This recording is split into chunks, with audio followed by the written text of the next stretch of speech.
تل کا امت ان قد خلت، وہ ایک امت تھی جو کہ گزر گئی۔ خلت کا لفظ آ رہا ہے، ہم اردو زبان میں بولتے ہیں خالی ہونا، خلا کا ہونا، خلال کا ہونا، یہ سب اسی میں سے ہیں۔ تو گویا کہ وہ امت جو ہے وہ جا چکی ہے۔ لہا ما کسبت، اس کے لیے وہ تھی جو اس نے عمال کیے، وَلَكُمْ مَا کسبتم، اور تمہارے لیے وہ ہے جو تم عمال کرو گے، وَلَتُسْأَلُونَ، اور تم سے سوال نہیں کیا جائے گا، عَمَّا كَانُوا يَعْمَلُونَ، جو وہ عمال کرتے تھے۔ یہ وہی بات ہے کہ ہر انسان جو ہے وہ اپنے عمل کا ذمہ دار خود ہوگا۔ جیسے کہ نبی علیہ السلام نے بنی ہاشم سے، جو کہ آپ کے خاندان والے تھے، ان سے فرمایا تھا کہ کبھی بھی میرے نسب کا بھروسہ نہ کرنا اور غفلت میں مت پڑ جانا، عمال کر کے آنا، کہ کل ایسا نہ ہو کہ کل حشر کے دن میں تمہیں یہ کہہ دوں کہ میں تمہیں نہیں بچا سکتا۔ اس لیے حدیث پاک کا مفہوم ہے کہ جس شخص کو اس کا عمل پیچھے کر دیتا ہے، اس کو اس کا نسب کبھی آگے نہیں لے کے جاتا۔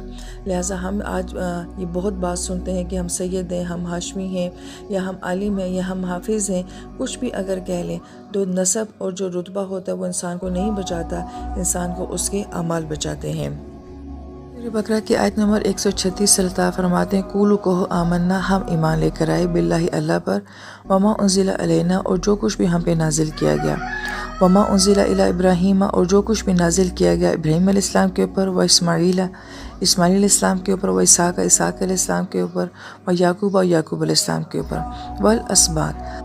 اب یہاں پہ لفظ اسباط جو ہے یہ سباتہ سے ہے، اور سبات جو ہے وہ سر کے بالوں کو بھی کہا جاتا ہے، درختوں کی شاخوں کو بھی کہا جاتا ہے۔ اور اس کا یہاں پہ کیا معنی ہے کہ یہ تمام انبیاء اور ان انبیاء سے آگے ان کی اولادیں، ان کی نسلیں، اور پھر ان کی نسلوں سے بننے والے آگے مختلف قبائل، اور یہاں تک کہ پھر اس سے مزید آگے بننے والی امتیں، جماعتیں، سب جو ہیں وہ اسباط کے اندر آ جاتی ہیں۔ وما اوتیا موسیٰ و عیسیٰ، اور جو کچھ دیا گیا موسیٰ علیہ السلام کو، وہ عیسیٰ علیہ السلام کو، یعنی کہ موسیٰ علیہ السلام کو تورات دی گئی، عیسیٰ علیہ السلام کو انجیل دی گئی۔ وما اوتی النبیون، اور جو کچھ بھی نبیوں کو دیا گیا، من ربہم، ان کے رب کی طرف سے، لا نفرق بین احد، ہم کسی میں بھی فرق نہیں کرتے، ونحن لہ مسلمون، اور ہم اس ایک اللہ تعالیٰ کے فرما بردار ہیں۔ لہٰذا جو ہمارے ایمان کا تقاضا ہے وہ یہ ہے کہ ہم تمام نبیوں کے اوپر ایمان لے کر آتے ہیں، اور اگر ہم میں سے کوئی ایک بھی کسی ایک نبی کے بارے میں بھی یہ کہتا ہے کہ میں اس نبی کو نہیں مانتا، یا اس کی کتاب کو نہیں مانتا، یا اس کی تعلیمات کو نہیں مانتا، یا ہم کسی ایک نبی کا بھی اگر اکرام نہیں کریں گے، تو گویا کہ ہمارا ایمان قابل قبول نہیں ہوگا۔ جبکہ ہمارے ایمان میں اور ان کے ایمان میں فرق کس بات کا ہے؟ اسی بات کا ہے، اللہ تعالیٰ کو تو وہ بھی مانتے ہیں، آخرت کو تو وہ بھی مانتے ہیں، مگر وہ نبی علیہ السلام کو نہیں مانتے ہیں۔ لہٰذا ہمارا ان سے کلیش یہی ہے کہ اگر آپ سب کچھ مانتے ہیں مگر نبی کو نہیں مانتے ہیں تو آپ کا ایمان نہیں ہے۔ بس اگر وہ بھی ایمان لے کر آ جاتے ہیں بھی مثلی، بالکل اس طرح ما آمنتم بھی، جیسے کہ تم ایمان لے کر آئے ہو، فقد اہتدوا، تو وہ بھی ہدایت پا جائیں گے۔ وَإِن تَوَلَّوْا، لیکن اگر وہ پھر جاتے ہیں، یہ تولو لفظ جو ہے مفسرین کرام فرماتے ہیں کہ یہ ایک ایٹیٹیوڈ ہے، یہ ایک رویہ ہے کہ کسی چیز کو اگنور کرنا، نظر انداز کرنا، غیر اہم سمجھنا۔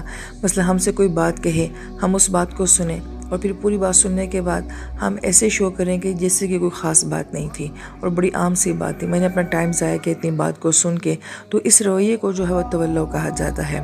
لہٰذا وہ قرآن سننے کے بعد، نبی علیہ السلام کی بات سننے کے بعد ایسے ظاہر کرتے تھے جیسے یہ تو کوئی خاص بات ہی نہیں ہے۔ فَإِنَّهُمْ فِي شِقَاقٍ، تو گویا کہ وہ کیسے ہیں، وہ شقاق میں ہیں۔ شقاق جو ہے وہ شک سے ہے، اور شک کا مطلب ہوتا ہے سوراخ ہو جانا، ریزہ ریزہ ہو جانا، تو گویا کہ پھر وہ خود بھی بٹ جائیں گے۔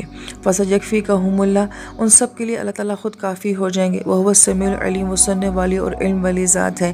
اور آج دیکھیں کہ ہر بندے کا اپنا ایک مذہب ہے، اپنا دین ہے، اپنی سوچیں، اپنے نظریات ہیں، اتنے اختلافات ہو چکے ہیں کہ دنیا میں یہ سارے اختلافات ختم کرنا ناممکن ہے۔ اور یہ اختلافات کب ختم ہوں گے؟ یہ اختلافات آخرت میں ختم ہوں گے۔ فَسَيَكْفِيكَهُمُ اللَّهُ، اللہ ان سب کو کافی ہو جائے گا کہ کس کا کیا مسلک تھا، کیا سوچ تھی، کیا نظریہ تھا، یہ فیصلہ اللہ تعالیٰ کی ذات ہی کرے گی۔